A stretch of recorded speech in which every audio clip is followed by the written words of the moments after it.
Hey everyone, it's Victoria with Nutrition by Victoria and welcome to today's video. Today I'm going to talk about what I do for exercise and what I've done for exercise in order to assist losing over 20 pounds in the last year. So basically I'm doing the same thing, only recently I've cut my duration. So my volume of intensity or my volume of exercise has went down significantly, mainly because we're into winter and I can't get out on my bike as much. But last year I cycled over 5,000 miles in 2022 and did 160,000 feet of elevation gain. So I ride my local hills, I bring my bike with me when we travel by car. And I also had the opportunity to rent a bike when I was in Colorado over in September, and I rode in Rocky Mountain National Park. I've ridden a lot around in Florida, especially like on Sanibel Island. So I just love it. I love the fresh air. I love seeing new places. I love learning new roads and new areas. I love just being out in the fresh air and exploring and doing hills. I love me some hills. Gives you a nice lymphatic pump because, you know, when it comes to weight loss, a lot of it has to do with maintaining a dietary fat deficit, which is easily achieved when you eat a high carb, low fat, plant-based vegan diet. So I've been doing that for the last decade. And in terms of exercise, I've been exercising pretty much my whole life. I grew up playing sports. I played basketball in college, so I have a really nice foundational base of fitness. But you know, my fitness level has went up and down depending on what stage of life I'm in. Right now it's really high because I have a 4 and a 7-year-old and I haven't had any babies for a while, so I've been able to focus on increasing my fitness. So that's where I'm at right now.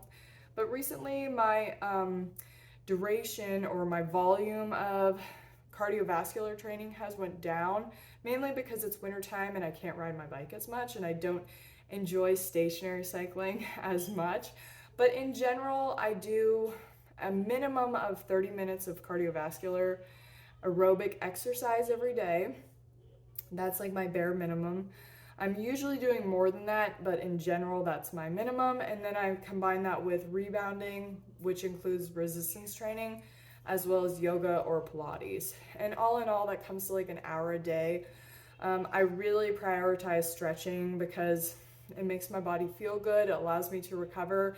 And then the resistance training on the rebounder has really helped strengthen my ligaments and allowed me to gain more muscle than I ever have before without injury. So when you develop a really good fitness plan for yourself that is intuitive with what you want and what your body is capable of, that's when you really start to see some amazing results. So how exercise supports weight loss is really comes down to fundamental principles of metabolism, and that fats, when fatty acids are burned for energy, our body, like it does with any of our energy metabolism, creates carbon dioxide that has to be eliminated. So we breathe in oxygen, we have to eliminate carbon dioxide. Well, that breathing in of oxygen helps to run our cellular metabolic machinery to produce energy, and it spits out carbon dioxide as the byproduct. Some other byproducts include water. So when you are burning energy at a high rate and you're sweating, that is your cellular metabolic energy production at work there. So water and carbon dioxide are the main byproducts. So when you notice like your breathing increase when you're exercising and more carbon dioxide is coming out, that is fat being burned from your body.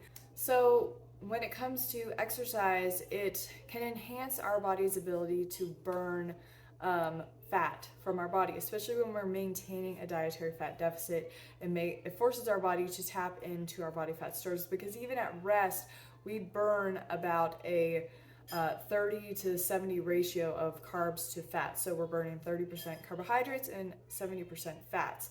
Now, during anaerobic exercise, we burn 100% carbohydrate, but that lasts for a very short period of time before we get into aerobic exercise, where we're burning 50% carbohydrates to 50% fat. So if you think, cardio endurance exercise, you're going to be able to tap into a lot of stored body fat during that activity due to the high rate of metabolic burn that's required in order to perform the exercise, that has to be sustained not only with carbohydrates but also with fat. And if you're not taking in dietary fat, then you're going to be burning body fat.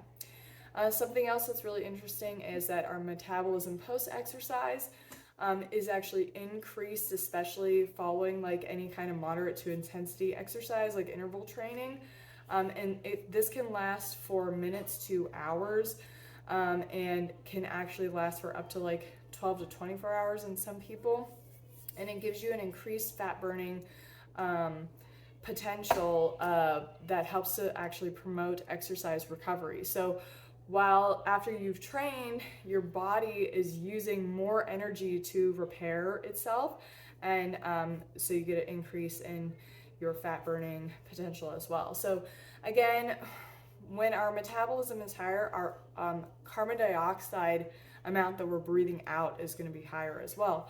So that's kind of how that all gets measured. And also you can measure your oxygen consumption. So in order to burn fat, burn body fat, we have to be taking in oxygen, and the higher our VO2 max, or our maximum oxygen uptake potential, then the higher our fat burn ability as well. So exercise beautifully supports anybody on a weight loss journey, and it's definitely enhanced my ability to get fitter, leaner, stronger, and experience a high metabolism while eating as much calories from high carb, low fat, plant-based foods as I want.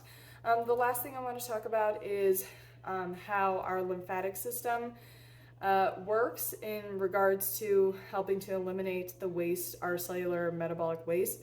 And our lymph is dependent on two pumps, so our skeletal muscle pump and our respiratory pump. So breathing in and moving our muscles moves our lymphatic system. Otherwise, it can't move on its own like our blood can. So in order to prevent lymphatic stagnation, which can prevent fat loss, we need to be pumping our lymphatic system via exercise, especially aerobic exercise, every day for 30 minutes. That's the recommended for about 6 days a week. That's like the bare minimum recommendation for health. But yeah, by doing that, you're assisting your body's cleansing ability, you're assisting your body's ability to burn body fat. So I hope this video helps answer some questions you may have.